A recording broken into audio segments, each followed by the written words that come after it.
समाज सेवा पर निबंध।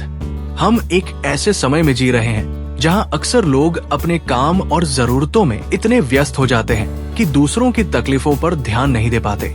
लेकिन एक सभ्य और संवेदनशील समाज की पहचान यही है कि उसमें रहने वाले लोग सिर्फ अपने लिए नहीं, दूसरों के लिए भी सोचते हैं। समाज सेवा का मतलब है बिना किसी स्वार्थ के दूसरों की मदद करना और समाज को बेहतर बनाने के लिए आगे आना।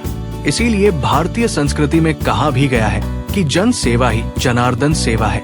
समाज सेवा एक बहुत ही नेक और निस्वार्थ काम है जिसमें हम जरूरतमंद लोगों या समुदायों की मदद करते हैं। समाज सेवा करने के कई तरीके हो सकते हैं और हर कोई अपनी पसंद और क्षमता के हिसाब से इसमें हिस्सा ले सकता है। जैसे गरीब बच्चों को पढ़ाना, बड़े बुजुर्गों की सेवा करना या मुफ्त शिक्षा सामग्री बांटना, किसी जरूरतमंद को रक्तदान देना, बीमारों की देखभाल करना, हेल्थ कैंप लगाना या साफ सफाई अभियान चलाना भी समाज सेवा है।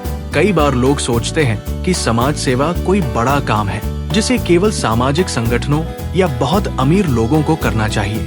लेकिन सच ये है कि समाज सेवा एक सोच है जो किसी भी साधारण व्यक्ति में हो सकती है। समाज सेवा हमें सिखाती है कि हम सब एक ही परिवार का हिस्सा है जहां हर कोई एक दूसरे पर निर्भर है। इससे समाज में लड़ाई झगड़े कम होते हैं और लोग शांति से रहते हैं। जब हम किसी जरूरतमंद की मदद करते हैं, किसी के दुख में सहभागी होते हैं, तो हमें जो आत्मिक शांति और संतोष मिलता है वो किसी और चीज से नहीं मिल सकता। हालांकि समाज सेवा एक नेक कार्य है, लेकिन इसके रास्ते में कई चुनौतियां भी आती है। पहली और सबसे बड़ी चुनौती है लोगों की उदासीनता। आज के व्यस्त जीवन में अधिकांश लोग अपने निजी और पेशेवर जीवन में इतने उलझे रहते हैं कि उनके पास समाज सेवा के लिए समय नहीं बचता।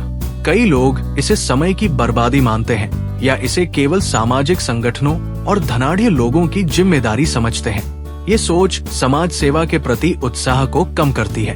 दूसरी चुनौती है संसाधनों की कमी। समाज सेवा के लिए धन, समय और अन्य संसाधनों की आवश्यकता होती है, इसलिए समाज सेवा करना हर किसी के लिए संभव नहीं है। तीसरी चुनौती है सामाजिक संगठनों में पारदर्शिता की कमी। कई बार लोग सामाजिक संगठनों पर भरोसा नहीं करते क्योंकि उन्हें लगता है कि उनके द्वारा दिया गया दान या सहयोग सही जगह पर नहीं पहुंच रहा। इसके अलावा कुछ लोग समाज सेवा को केवल दिखावे के लिए करते हैं, जिससे इसका असली उद्देश्य खो जाता है। इन सभी चुनौतियों के बावजूद भारतीय संस्कृति में समाज सेवा को हमेशा से महत्व दिया गया है। इसलिए ये हमारी जिम्मेदारी है कि हम इस परंपरा को आगे बढ़ाएं। चाहे वो छोटा सा प्रयास हो या बड़ा, हर कदम समाज को बेहतर बनाने में मदद करता है। आइए हम सब मिलकर समाज सेवा के इस पुण्य कार्य में हिस्सा लें और एक सभ्य, संवेदनशील और समृद्ध समाज की नींव रखें। Like, comment, and subscribe.